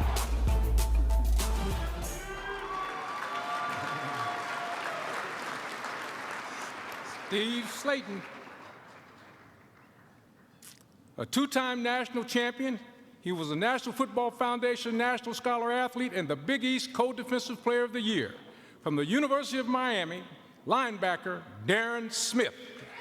This is perhaps their best linebacker. On the delay, Wayne Pittman. And he is stopped at the line of scrimmage for no gain. Darrin Smith. He was named first-team All-America this week. Caught from behind by Darrin Smith. Darrin Smith, number 45, the best player defensively on the Miami team. Stays his ground. Not many people can bring Amp Lee down, but Darrin Smith just did. He will be hit behind the line of scrimmage and knocked down. Darrin Smith, number 45, was the first man there. Will be sacked by Smith. Darrin Smith, the junior from Miami. He is crushed after a yard gain by Darrin Smith. Smith came off the block so fast. Gardere felt the heat from Darrin Smith first. Second down 9. Gardere intercepted. Darrin Smith to the 10. He'll high step it in for the Hurricane touchdown.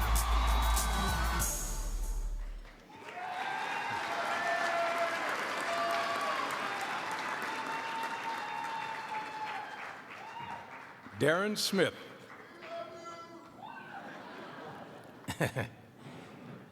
He was the NCAA FCS Defensive Player of the Year and the Black College Defensive Player of the Year. Texas Southern University defensive lineman Michael Strahan. Got to pass on an honor. This week, Michael Strahan, you were voted into the College Football Hall of Fame. All right. Hey, congratulations, Michael. Nice little surprise. I'm surprised you didn't tell me, too. You can't hold the secret. Thank you. I appreciate it. Texas Southern University, baby. Love you. Thank you. Michael Strahan has blossomed.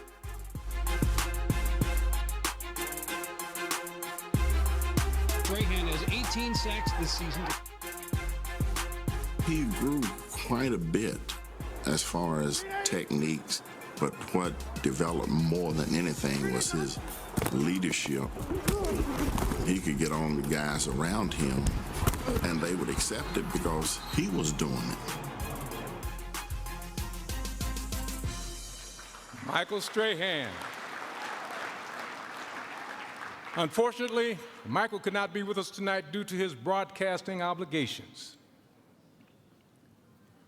He was a two-time first-team All-American, earning both unanimous and consensus honors, and won a national title from the University of Southern California defensive back Dennis Thurman. Thurman is the safety, number 7. At one stretch of this season, Thurman intercepted a pass in 7 consecutive games. As Dennis Thurman comes out of the secondary to make the tackle, and so the Southern California defense does its job. Watch Mosley, great speed. He's at the 25. They wrestle him out of bounds. That's Dennis Thurman. He's setting up the throw. He's got Butler wide open. If he can get it to him, he does not get it to him in time. Dennis Thurman comes back to break up the play.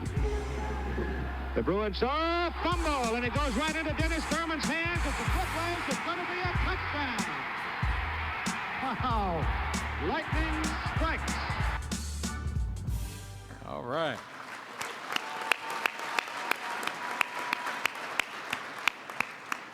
Dennis Thurman. The Big East Offensive Player of the Year led the Hokies to their first and only national championship game appearance from Virginia Tech, quarterback Michael Vick. Virginia Tech will go to offense, led by their freshman quarterback, Michael Vick. Every one of the coaches last night told us this is the franchise. This is the guy. Now Vick turns around and runs back to the left, crosses the 30, across the 40. It's a sprint to the 50. Now Michael cuts back to the right, down to the Temple 40. Splits 2 men at the 30. He's racing into the end zone. Touchdown, Tech! And 3, and Vick straight back going deep. He's got his man open. He's got Davis. Got him. Touchdown. The home run hitter comes through. The play action. The left-handed passer is good. He's got it. Yes, touchdown. 25 yards away from a makeable field goal try for Graham. Vick on the roll. He's across the line of scrimmage. Up the sideline. Very close to field goal range. Here's the blitz. Vick dodges out. Look at him run. Oh, my gosh. Foot race. He's got one man to beat. He's got a shield downfield. Michael Vick. Amazing. They can't wrap him up. And then it's turn out the lights.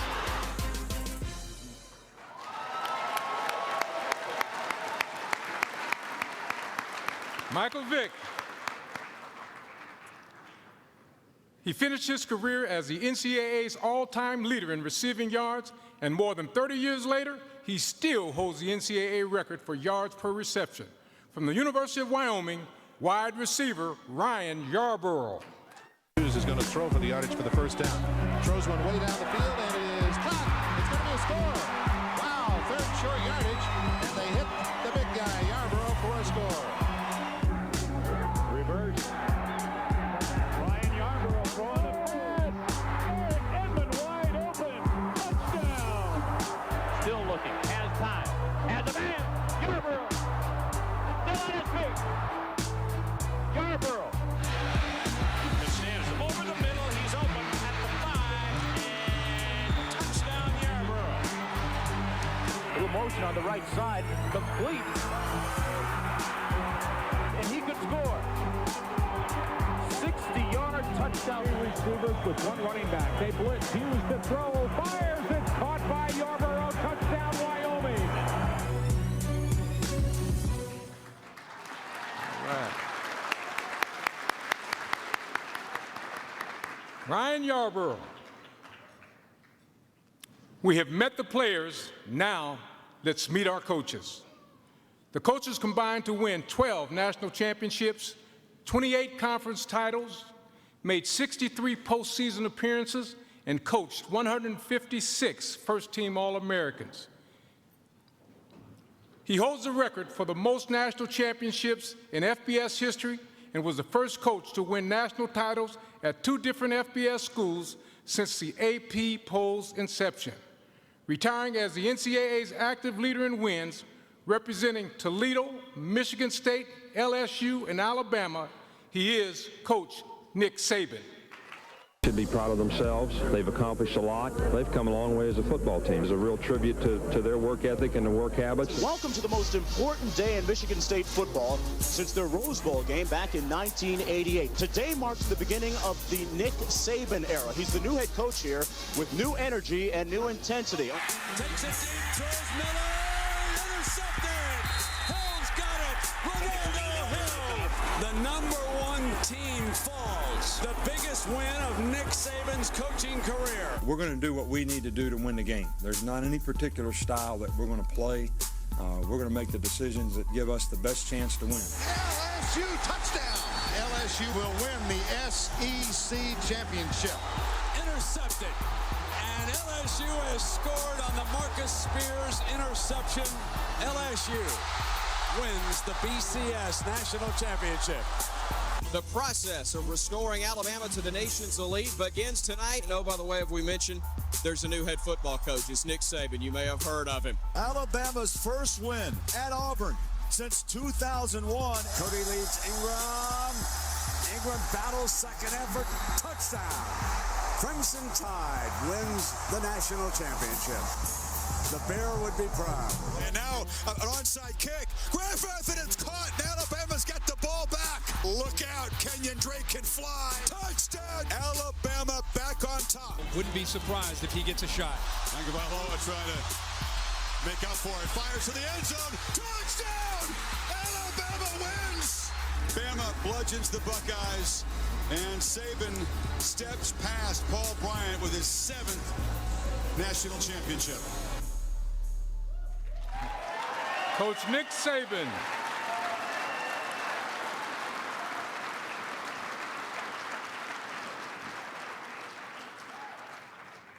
Representing Bowling Green, Utah, Florida, and The Ohio State University, he claimed 3 national titles and set a major college record with 165 wins in his first 15 seasons. Ranking 3rd all-time in college football history with an 85.4 winning percentage, he is one of 2 coaches to win national titles at 2 FBS institutions. Coach Urban Meyer. Beaten and unranked, we'll meet Urban Meyer's Bowling Green Falcons. Touchdown Falcons! Falcons beat Missouri 20-13 and won a non-conference road game to open the season for the first time in 18 years. He's done such a great job moving up through the ranks and paying his dues to finally get a chance to become a head coach at BG and now here at Utah. Over to football. Savoy gets it on. Back to Warren. Touchdown, Utah. Unbeaten, unblemished, not since 1930 the Utah Utes been able to do that. Tuesday, December 7th, Urban Meyer was officially named University of Florida's 21st head coach. For the second time in 100 years of football at the University of Florida, the Gators celebrate as national champions. Urban Meyer will celebrate a 3rd national championship for the University of Florida. The first day of a new era in Ohio State football. New head man, Urban Meyer. So much talk, so much buzz. Urban Meyer wins his first Big Ten championship game as the head coach of Ohio State. Urban Meyer does it again. Perfect against Michigan. Elliott dots the I of this national championship win. And the Ohio State Buckeyes are the first national champions of the playoff era.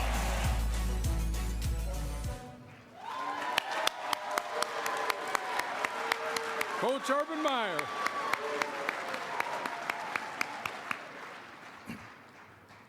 He captured 2 NAIA national titles, finished as the national runner-up 3 times, and retired with the 2nd most career victories among all active NAIA coaches. From Northwestern College in Iowa, Coach Larry Corver. Coach Larry Corver believes football is an educational tool He said recently, football is not an end in itself. It supports the concepts we teach. He listed some of those concepts he's teaching his players: sacrificing, sharing, perseverance. And he explained that he tries to teach them that the harder they work, the greater the returns will be. Without strength, without quickness, you're going to have mediocre teams. The Red Raiders of Northwestern College, located at Orange City in Iowa. #1 rated in the NAIA, they are undefeated in 13 games. Go Big Red was the yell we heard early, and there you see the giant trophy, symbolic of the championship of Division II of the National Association of Intercollegiate Athletics.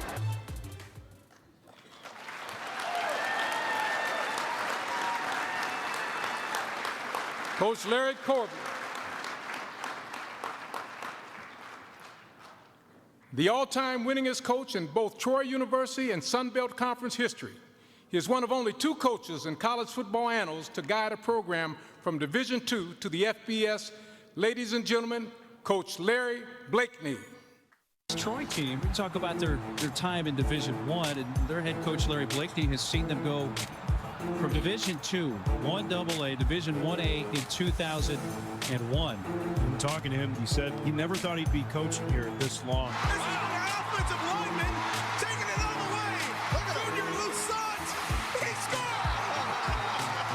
September 9, 2004 will be remembered as the biggest football day in Troy, Alabama. And they'll be talking about this team for 50 years. And you can tell just in his manners and the way that he talks, and you can hear the enthusiasm in his voice. He loves it now, it seems, as much as he ever did. Blakeney ends his career with 178 wins in 292 games. He helped not only build Troy, but build the Sun Belt Conference. All right.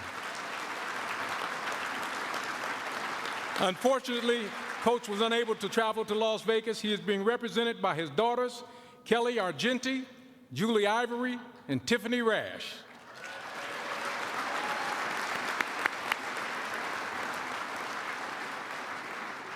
Ladies and gentlemen, let's give a big round of applause for your 2025 National Football Foundation College Football Hall of Fame class.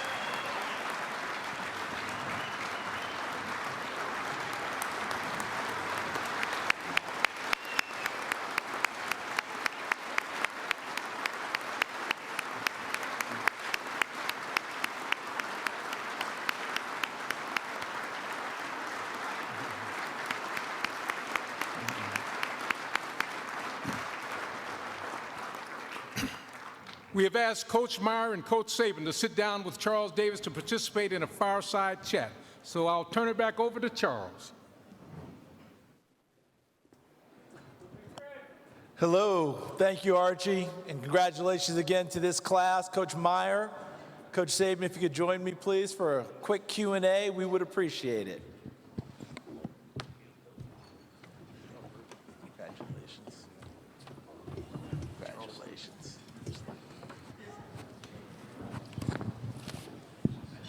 It's been some night, huh? Probably been a heck of a year because the NFF does such a great job throughout the year with different events and things to celebrate these people. And you two have been selected to speak on behalf of this entire class here. We appreciate you taking the time. My first question, as we've noted a number of times now, less than 1% of anyone who is involved in this game makes it into the College Football Hall of Fame. Coach Saban, can you articulate what that means to you to be part of that group?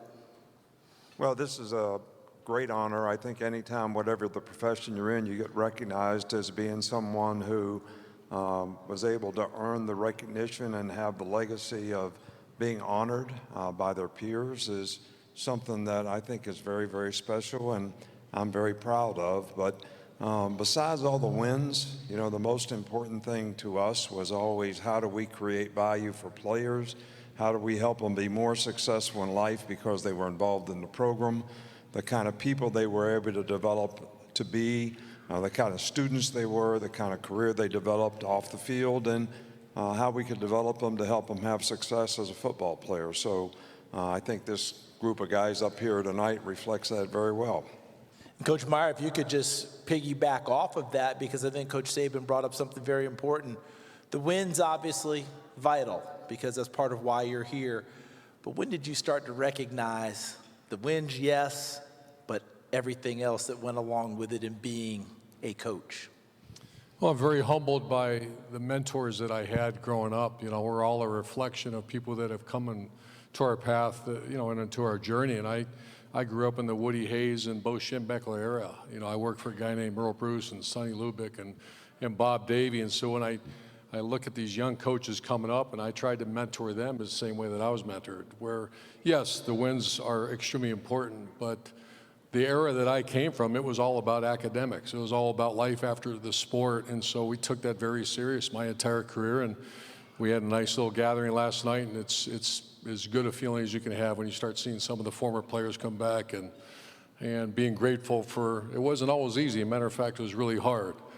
But that's what life is. It can be real hard sometimes, and that's the beauty of our sport. It teaches you how to fight through adversity. So, very humbled. I'm going to take it right back at you, if that's okay, since I know you can handle adversity. This is a piece of cake for you. But you talked about the hard. You talked about going through the journey. You talked about all of those things. The effect of everything that you did on your life and where you are right now. Can you speak to that for us, please?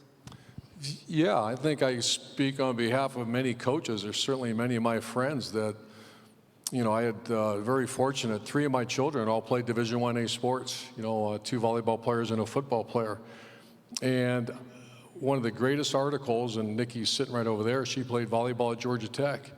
And it actually broke me down when I read it. Because you move your family over and over and again, and you sometimes start worrying about, am I doing the right thing as a father? And she said, I learned more on the volleyball court than I ever learned in any classroom. And what did she learn? I think every player should play some kind of team sport. What's it teach you? It teaches selflessness. It teaches you respect of your teammates, regardless of your background or where you're from. It teaches you hard work, and it teaches you to do your job, because you know what? Your teammates are counting on you. So it's one of the greatest experiences I had to be around the country and coaching, but even better when you see your 3 children learn from the experiences they had living in different parts of the country. Coach Saban, as we wrap things up here, my understanding is that you were supposed to be a car salesman, have your own dealership, and do all those things. And Miss Terry had another year left in school, and your coach came to you and said, why don't you just do this coaching thing for a while? How did it grab you to lead you to where you are here today? Apparently the game wasn't done with you yet. Yeah, well, Coach Don James was my college coach, and he had a great impact and influence on me and my life. And I just graduated. My wife, Miss Terry, had another year of school. He called me and said, I want you to be a GA. And I said, Coach James, no disrespect, but why would I be a GA? I don't want to go to graduate school, and I don't want to be a coach. And he said, well, you can't leave town because your wife's got another year of school, so why don't you just try it for 1 year? So 50 years later, I got a car dealership. So I'm proud of that. But, you know, the one thing I wanted to say to all these guys, you know, here tonight that are being honored is these guys are great competitors. And there's nothing that I respect more than someone who is a great competitor. You know, my daughter's here tonight, and when she was in high school and a guy'd come knocking on the door to take her out, I answered the door and I would say, what do you play? Guy'd take off running. But I wanted to know if that guy could compete, because, you know, great competitors have a great ability to be great teammates, respect and trust the principles and values of what it takes to be successful. They're positive in how they go about their work and how they affect their teammates. They're responsible for their own self-determination because they have the discipline to make the kind of choices and decisions that people have to make to be successful. And the passion and hard work and perseverance and ability to overcome adversity and pride and performance that they have is what got them on this stage. And I want to personally congratulate every one of these guys that are up here tonight, because if you come knocking on my door, I know you're a damn good competitor, and I appreciate that more than you know. So thank you. Ladies and gentlemen, on behalf of the 2025 College Football Hall of Fame class, Coach Urban Meyer, Coach Nick Saban, and the rest of the Hall of Fame class. Thank you. Thanks, Terrence.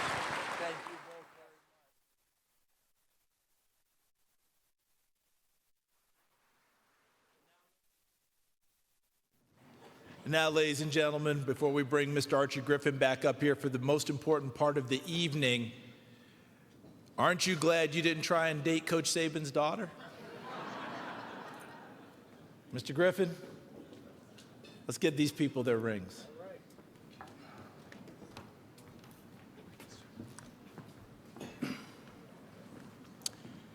Gentlemen, please rise and place your Hall of Fame ring on your finger.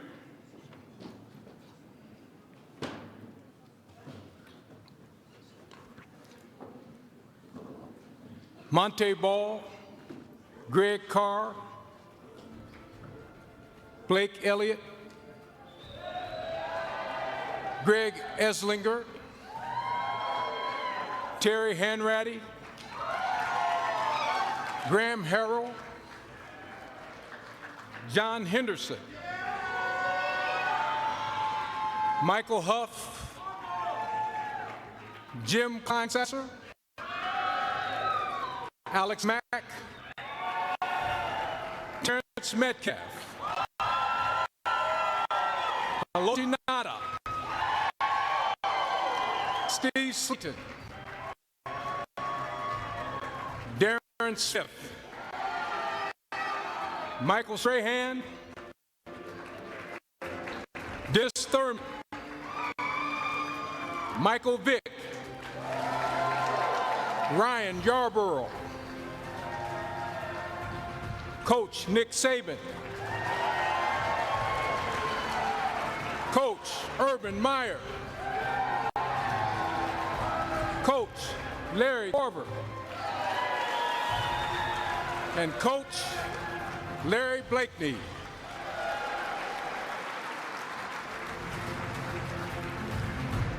On this date,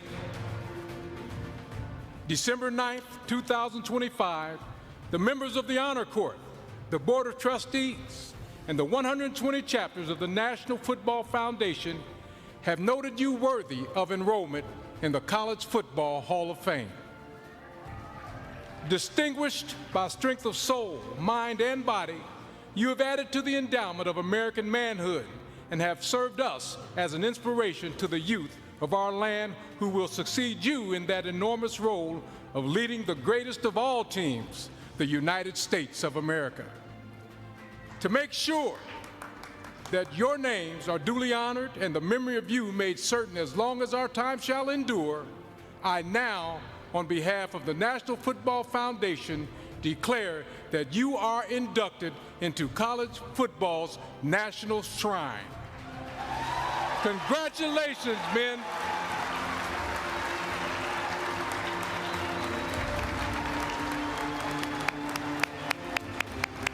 Congratulations.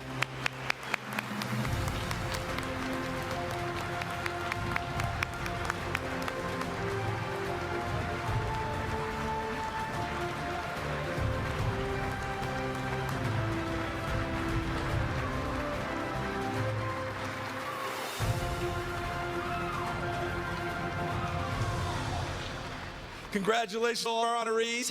Happy holidays. Now to close the great evening, please welcome America's most beloved tenor, Mr. Daniel Rodriguez, who will conclude the night with his singing of God Bless America.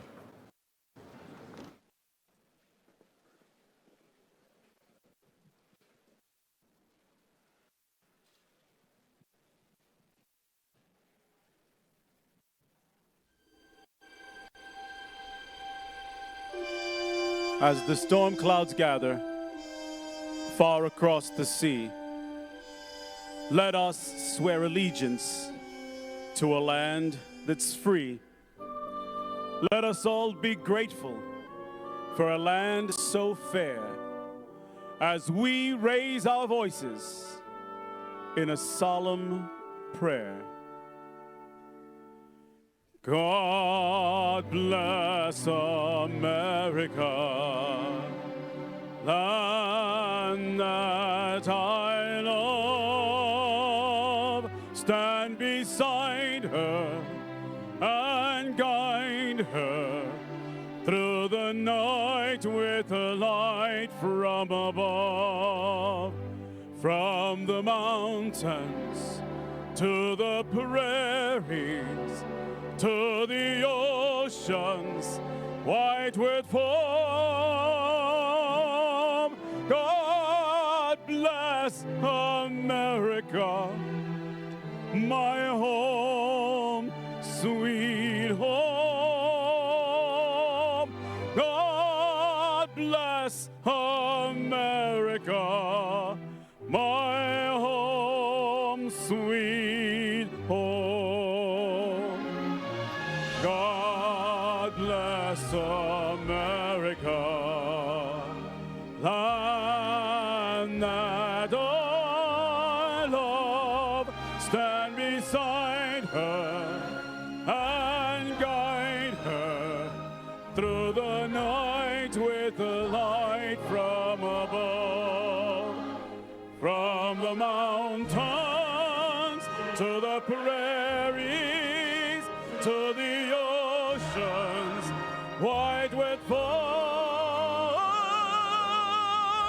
God bless America, my home, sweet home. God bless America, our home, sweet